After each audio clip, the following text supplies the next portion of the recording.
En manchette ce soir, grande campagne contre la violence conjugale, franc succès pour les rencontres citoyennes et la 14e édition du Téléthon des Lions le 7 décembre prochain.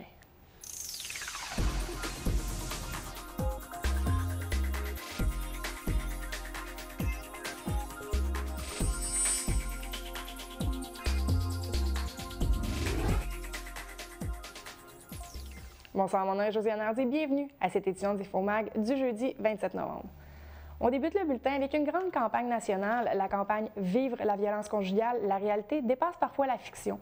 Cette campagne d'une durée de 12 jours veut démontrer la réalité trop souvent vécue en silence par de nombreuses femmes. Comme l'indique Jannick Fontaine de la Maison d'hébergement pour elles des Deux-Vallées, cette prise de parole par les femmes victimes de violences conjugales permet à d'autres femmes de se reconnaître, de voir qu'elles ne sont pas les seules à subir la violence. Justement, on peut écouter Mme Fontaine nous donner plus de détails sur la campagne. Bien, écoute, la campagne, c'est Vive la violence conjugale. Ça peut avoir tellement de sens. Mais en même temps, c'est ça, le regroupement des maisons d'hébergement ont pris l'occasion des 12 jours pour faire des capsules de sensibilisation à la population, de témoignages de femmes qui ont vécu ou qui vivent la violence conjugale, d'intervenants aussi dans le milieu, des policiers, des intervenantes en maison d'hébergement, pour sensibiliser la population à la réalité. Puis peut-être aussi à aider d'autres femmes à briser l'isolement, à briser ce qu'ils vivent dans leur maison, à dire qu'ils ne sont pas seuls à vivre ça. Donc, cette campagne-là est nationale. Vous pouvez aller voir sur www.laviolenceconjugale.ca. Vous allez voir, je pense, environ 400 capsules super intéressantes, puis mobilisatrices aussi. Cette campagne se veut une campagne de sensibilisation, oui, pour aider les femmes, mais également pour monsieur et madame tout le monde.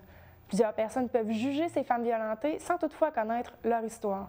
La traditionnelle pensée que les femmes demeurent avec leur conjoint car elles aiment recevoir des coups se doit de changer et apporter un autre son de cloche à cette situation. La Maison d'hébergement pour elles des Deux-Vallées offre un service sécuritaire et des services gratuits pour les femmes et les enfants qui seraient victimes de violences conjugales, qui, je vous le rappelle, peut prendre plusieurs formes comme la violence psychologique, sexuelle ou encore économique. Mme Fontaine nous donne quelques statistiques ainsi que le message qu'elle veut laisser aux gens qui connaîtraient quelqu'un qui serait dans cette situation ou qui serait témoin de violences conjugales.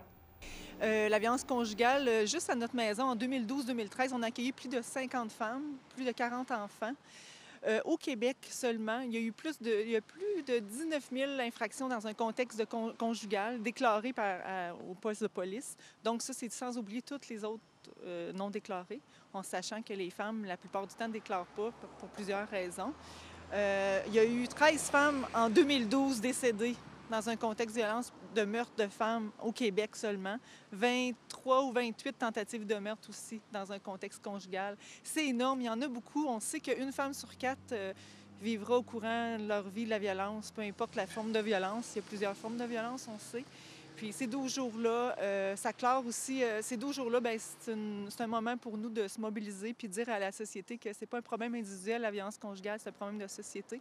Fait que dénonçons la violence. Puis pas juste dans ces 12 jours-là, il faut la dénoncer au quotidien, dans notre quotidien, tous les jours.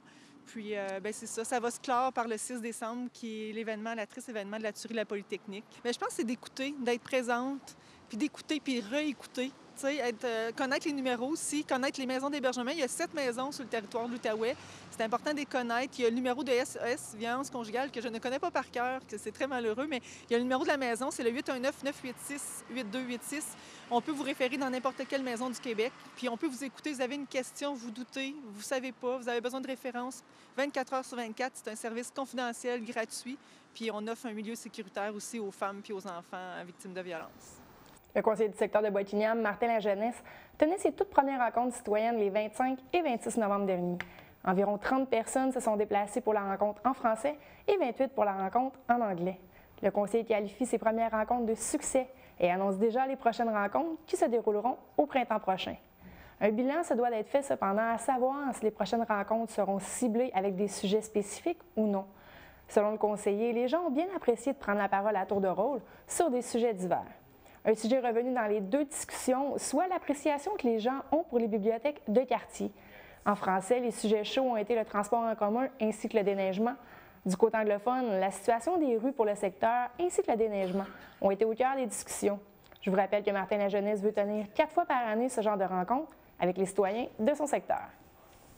Le 22 novembre a été lancée pour une 6e année consécutive la campagne Mémo Mamo de la Société canadienne du cancer. Le mémo-mammo est un petit porte-clés qui illustre à l'aide de billes la grosseur des masses qui peuvent se former chez la femme. Cet outil rappelle aux femmes l'importance de la mammographie. 15 000 professionnels de la santé utilisent le mémo-mammo pour expliquer aux dames de 50 à 69 ans l'efficacité de la mammographie pour le dépistage du cancer du sein. Shani Warren-Gagnon, agente du service à la communauté, nous donne plus d'explications. C'est une campagne. Dans le fond, on vend le mémo-mammo. C'est un porte-clés éducatif pour démontrer l'importance de la mammographie pour les femmes de 50 à 69 ans comme manière, dans le fond, de détection précoce. Dans le fond, c'est du 22 novembre jusqu'à Noël dans les pharmacies Jean Coutu. Les personnes peuvent se procurer un mémo-mammo puis les offrir à Noël. Donc, les billes du bas, ça représente les tailles de bosses qu'on pourrait trouver soi-même en faisant un auto-examen des seins ou en allant consulter un professionnel de la santé, alors que les deux plus petites billes, ça représente ce que la mammographie peut aller détecter, c'est-à-dire des lésions aussi petites que des têtes d'épingle. Au cours des 20 dernières années, c'est 40 du taux de mortalité par cancer qui a diminué, puis ça, on le doit, entre autres, à la détection précoce de la maladie. Le temps des fêtes arrive à grands pas. Dans moins d'un mois, Noël cognera à nos portes. Cette période se veut une période de réjouissance, mais cette période peut s'avérer morose et triste pour les gens qui ont perdu un être cher au courant de la dernière année. Entraide Deuil de l'Outaouais offre pour la 9e année son activité « Mon premier Noël sans toi ». Cette activité se déroulera le 6 décembre prochain dans le secteur Hall. Cette activité se veut une occasion de vivre un rassemblement de Noël et ainsi mieux se préparer aux rencontres de famille et d'amis qui surviendront dans le temps des fêtes. M. André Raymond est directeur de l'organisme Entraide Deuil de l'Outaouais, nous donne plus de détails sur l'activité. C'est une activité, premièrement, qui est originale, qu'Entraide Deuil a mis sur pied il y a déjà 9 ans. Et puis, donc, toutes les premières sont difficiles, mais Noël est encore plus difficile quand on a perdu un être cher. Et surtout, c'est une période de réjouissance, c'est une période de retrouvailles. Nous, il manque la personne qui nous est chère. On n'a pas le goût vraiment à la fête. Alors, comment arriver à vivre ça moins difficilement?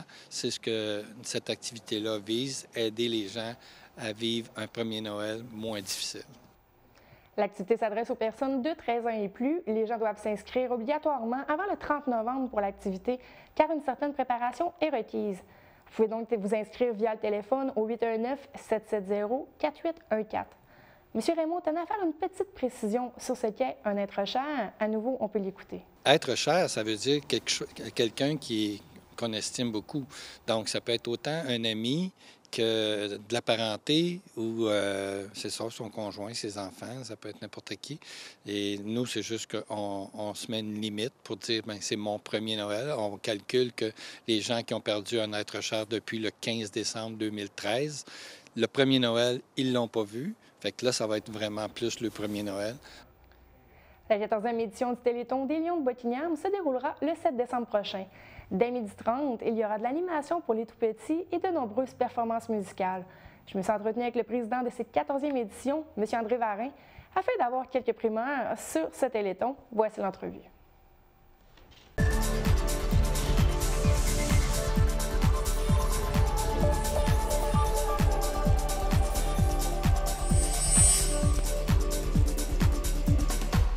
M. André Varin, président de la 14e édition du Téléthon du Club Lion de Buckingham. M. Varin, bonsoir. Bonsoir.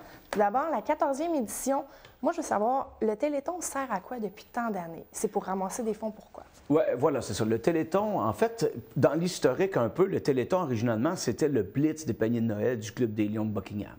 Et puis, c'était sur 2 soirs. Ça se faisait ici, justement, à la télévision communautaire de Buckingham à l'époque, sur 2 soirées. Puis, les fonds amassés servaient pour la même chose que nous maintenant, sous forme de Téléthon. Ce qui est arrivé, c'est qu'il y a 14 ans, je croise Yvon Brodeur. En fait, c'est drôle parce que j'étais dans le groupe Noir, Chakidor, pardon. Puis on avait participé à la dernière édition qu'il y a eu du Blitz des paniers de Noël à proprement parler. Et puis après ça, j'ai eu l'idée, je rencontre Yvon Brodeur, j'ai dit, ça serait cool plutôt que de faire en 2 soirées, de prendre, mettons, une journée complète sous forme de Téléthon, de la musique, l'animation, puis tout ça, les gens, on les converge vers la salle des Chevilles-Colons. Fait que là, Yvon, il me dit, j'embarque si t'embarques. Fait que là, on s'est ramassés les deux dans cette histoire-là. Là, on s'est monté plusieurs personnes dans plusieurs comités pour répondre aux besoins techniques pour réaliser ce projet-là. Alors, c'est ça. Donc, c'est devenu ça. C'est une date en décembre, qui est toujours le premier dimanche de décembre. Et puis, on fait ce Téléthon. Avec le Téléthon, on prend l'argent et puis on va acheter des paniers d'épicerie. C'est rester toujours sous la vocation panier de Noël. Il faut expliquer panier de Noël. Ce sont des paniers d'épicerie qui sont distribués, qu'on remplit ces paniers-là grâce à l'argent du Téléthon, et puis des activités des Lions aussi au cours de l'année, puis tout ça, on ramasse des sommes importantes, et puis on achète de l'épicerie, et puis là, il y a un autre comité avec la Maison de la Famille, avec Chantal Courchaine, avec Yves Goulet. Eux autres, ils ramassent les noms. On recense des familles dans le besoin pendant les fêtes, et puis on va le distribuer, ces paniers de Noël-là, toujours en fonction de la grosseur des paniers de Noël, toujours en fonction de la grosseur des familles. Tel panier pour une famille de 2, 3 ou de 4, 5, 6, puis tout ça. Et puis les enfants de chacune de ces familles-là, on sait ces familles-là, si dans les enfants, c'était tant de garçons, tant de filles, ils ont un petit cadeau enveloppé aussi. C'est fabuleux comme cause. La 14e édition, moi, je suis curieuse de savoir, est-ce que vraiment le besoin est encore là après 14 ans? Non seulement il est encore là, mais tristement, c'est qu'il est grandissant. D'une année à l'autre, les demandes sont de plus en plus nombreuses. Malheureusement, c'est ça. J'ai comme l'impression que la conjoncture économique va faire que ça ne s'améliorera pas. En tout cas, à tout le moins, on fait notre juste part pour essayer de pallier à ce besoin-là dans la société. Le Téléthon, proprement dit, vous l'avez mentionné, le premier dimanche du mois de décembre, donc c'est le 7, c'est bien ça? C'est ça, dimanche le 7 décembre, oui. De quelle heure à quelle heure? En fait, ça a toujours eu lieu à la salle des Chevaliers de Colomb à Buckingham, sur la rue des Pins. Je n'ai pas l'adresse exacte, mais c'est entre 12h30 et 20h30.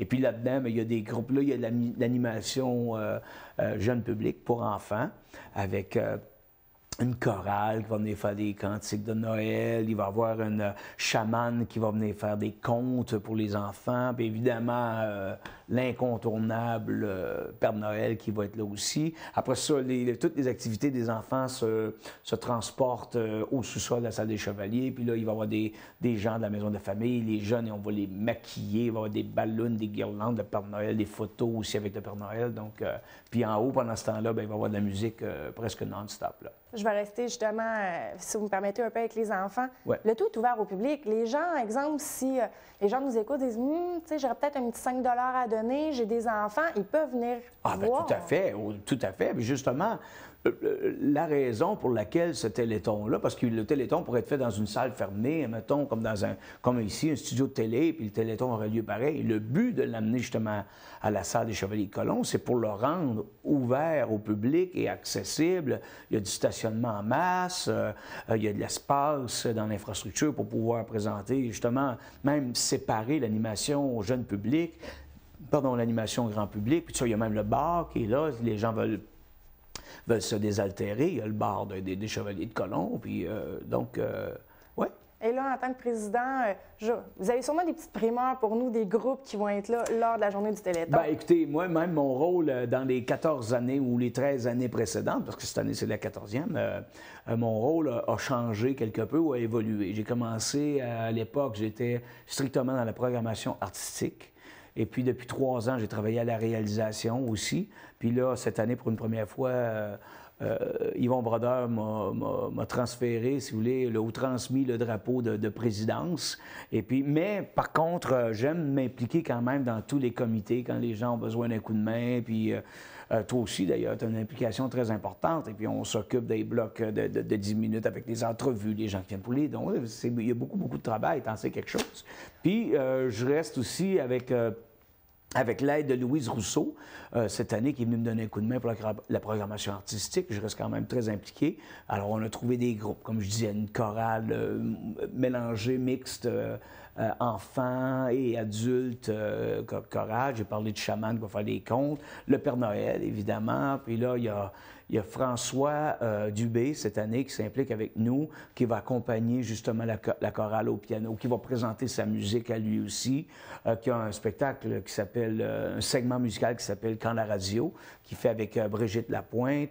Il y a le Buzz Life Band qui va être là aussi. Eux autres, c'est Disco Night. Disco. Il va en avoir vraiment pour tous les goûts. Oui. La famille Flores qu'on a vu à Un air de famille, France Maisonneuve, Léanne's Band. Il va y avoir Groovy Little Orchestra. Il y a même l'humour cette année qu'on n'avait pas dans les années passées. Avec un humoriste de la relève. Et là, c'est malheureusement tout le temps qu'on a, mais on rappelle rapidement, c'est le 7 décembre de 12h30 à 20h30 à la salle des Chevaliers-Colomb. C'est bien ça? Tout à fait, tout le monde est bienvenu. Excellent, l'invitation est lancée. Merci beaucoup. Merci beaucoup.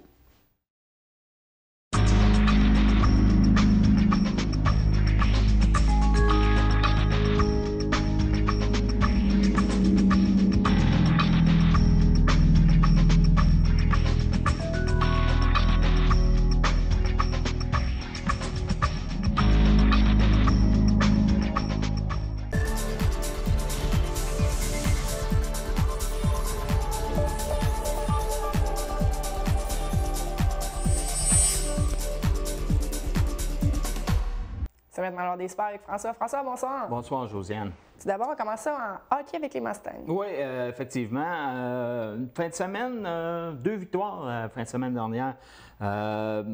Vendredi soir dernier, contre Metcalfe, victoire de 8-5. On sait que Metcalfe et les Mustangs, à ce moment-là, étaient deuxièmes, donc on a pu prendre un peu d'avance. Et dimanche, ça s'est poursuivi avec une victoire de 5-3 contre les Castors de Clarence.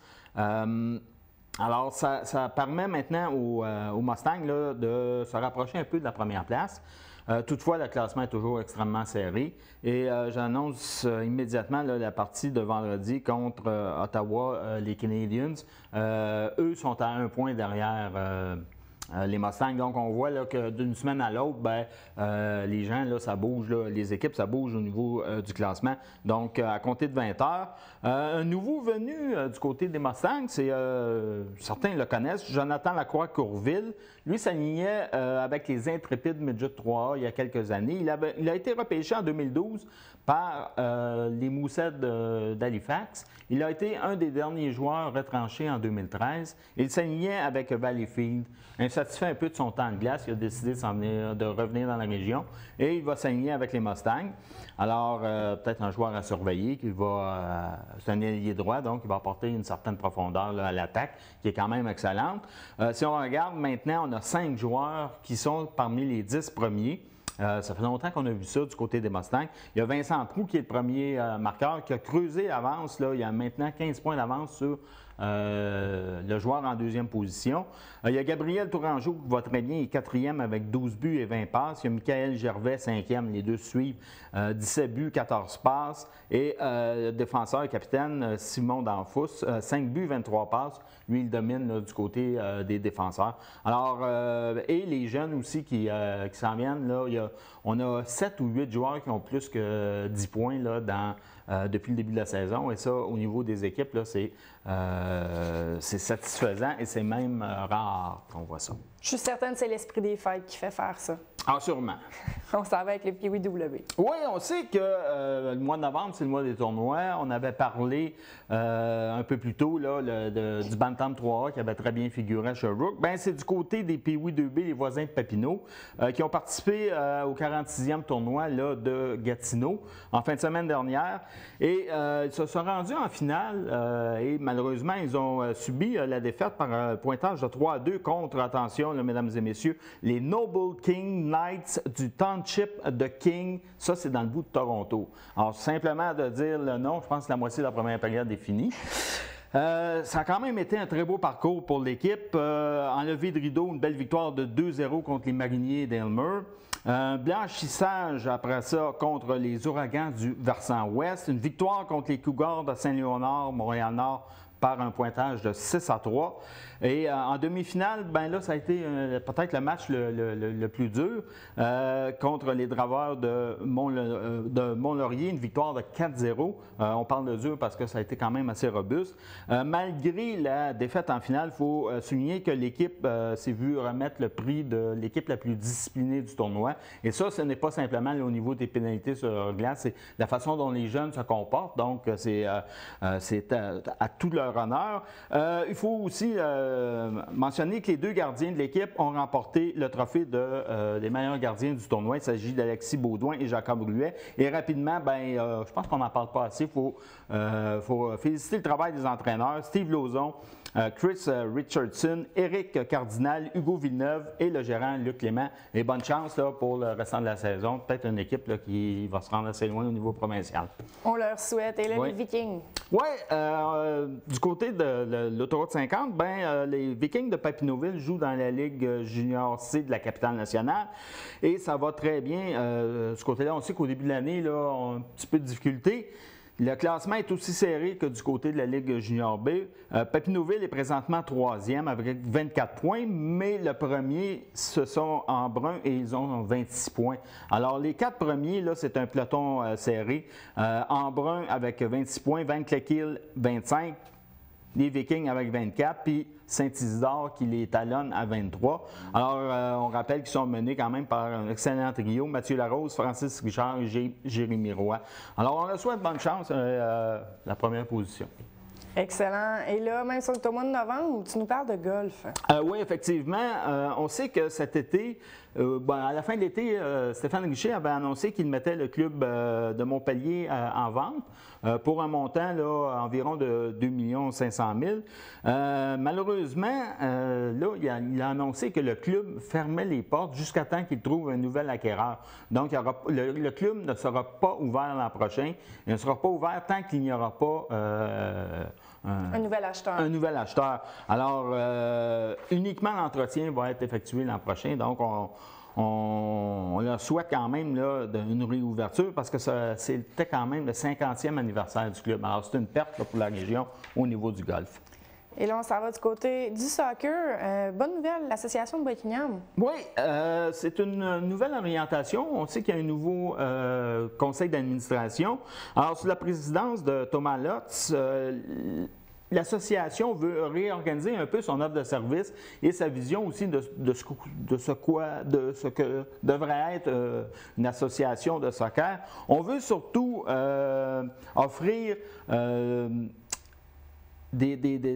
niveau compétition pour les U16 et les U17. Alors, on sait que ces joueurs-là doivent s'exiler, c'est un grand mot, mais doivent joindre d'autres formations de la région pour pouvoir continuer à pratiquer le soccer. Et dès 2015, l'association de soccer de Buckingham veut offrir des équipes dans ces niveaux-là. Alors, on leur souhaite la meilleure des chances et puis on invite les gens ou les joueurs à passer du côté du centre de service de Buckingham pour aller s'inscrire ou si on a des questions à poser, la permanence est maintenant là. Excellent. Toujours en soccer, Justin Maheu.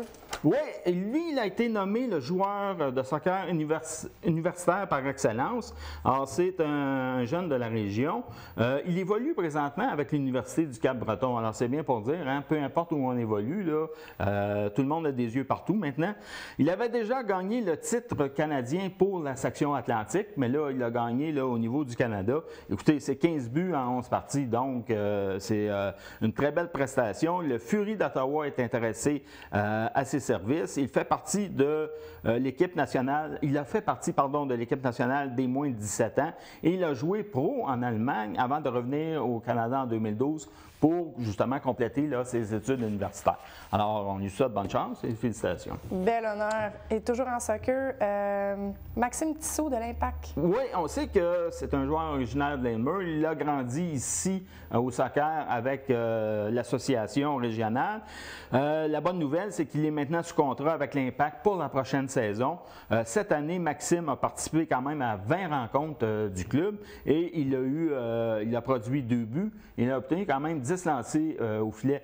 Et attention, au soccer, on va dire 2 buts, c'est pas beaucoup, là, mais écoutez, quand un gros match finit 2-1, Mais puis 10 lancés au filet en 20 rencontres, c'est quand même excellent. Alors, bonne chance, et puis on va entendre parler de lui en 2015. Excellent cyclisme maintenant. Oui, c'est une belle nouvelle pour une jeune originaire de Hull et qui est en sport-études à la polyvalente de Lille. C'est Marie-Alexandre Lemire. Elle est maintenant championne canadienne des 17 ans et moins en poursuite individuelle. Et elle a gagné ça en fin de semaine dernière à Burnaby, en Colombie-Britannique. Et il faut dire que c'est quand même un très beau retour parce que l'an dernier, elle s'était cassé la clavicule lors d'une chute. Et bien naturellement, la réhabilitation est quand même assez longue. Et maintenant, elle avait quand même certaines craintes là, lorsqu'elle était en peloton, là, lorsqu'il y avait des cyclistes à gauche, à droite. On sait que des fois, s'il y en a un qui tombe en avant, bien, à vitesse que vous voulez, là, c'est ça, ça fait un effet de domino. Donc, on la félicite et on lui souhaite bonne chance. Je rappelle aussi qu'elle fait du ski de fond avec le club Nakartok. Donc, c'est une athlète accomplie et c'est un nom à retenir au niveau de la relève en cyclisme. Excellent. Les Jeux du Québec maintenant. Oui, on apprenait ça cette semaine. Ben, on sait que ça va se tenir, les Jeux d'hiver vont se tenir à Drummondville, c'est du 27 février au 7 mars. Alors, l'Outaouais, la région, se met là maintenant en mode, si vous voulez, classification, en mode là, préliminaire pour pouvoir faire l'équipe de l'Outaouais. Voilà. C'est 190 espoirs qui vont participer dans 19 disciplines. Ça va commencer là, déjà le 6 et le 7 décembre. Il y a des compétitions de badminton pour choisir les représentants. Et puis naturellement, en janvier, ben là, ça va se poursuivre. Il faut noter, cette année, c'est le retour de la ringuette comme sport aux Jeux du Québec. Et on sait que la région, là, ça foisonne de talent au niveau justement de la ringuette. Les meilleures chances de médaille, ben pour la région, l'Outaouais, c'est le karaté, ski de fond, ski alpin, badminton et gymnastique. Donc, on aura d'autres nouvelles au mois de janvier, puis au mois de février, on vous tiendra au courant des résultats. Excellent. Et là, environ une petite minute, à vos skis. Oui, bien on sait, ben là, il n'y a plus de neige, mais la fin de semaine dernière, c'était le temps, là, tout le monde avait hâte de mettre ses skis. Je sais qu'en fin de semaine, là, c'est le vendredi noir, il y a des ventes partout. Je voudrais dire, avant d'acheter des équipements de ski pour le jeune, il y a peut-être un concept à aller voir, c'est du côté de sport-échange où vous pouvez faire la location de l'équipement à des prix extrêmement raisonnables. On peut louer à la journée, à la semaine ou pour la saison. Exemple, un équipement de ski pour un jeune, pour la saison, c'est 100 $. Alors, même avec les ventes là, du Super Vendredi, je ne pense pas que vous allez arriver avec des prix comme ça. Ils ont de la location de ski, de planches à neige, de raquettes. Il y a même les boîtes de transport pour les autos. Et je rappelle l'adresse 1065 de la Carrière. Excellent. Merci beaucoup, François. C'est tout le temps qu'on a. Ah, c'est toujours un plaisir. On se revoit la semaine prochaine. Parfait. Merci beaucoup. Je vous remercie d'avoir été des noms. Je vous rappelle, si vous avez des événements, des suggestions, des commentaires, vous m'écrire à nouvelle avec un S @tvc.qc.ca. Donc, NOUVELLES @tvc.qc.ca. Je vous rappelle la 14e édition du Téléthon du Club Lion de Buckingham qui va se dérouler le 7 décembre prochain à la salle des Chevaliers de Colomb. Vous pourrez le suivre en simultané sur les ondes de votre TVC. Mon nom est Josiane Hardy. Je vous souhaite une très bonne soirée et on se reparle mardi prochain.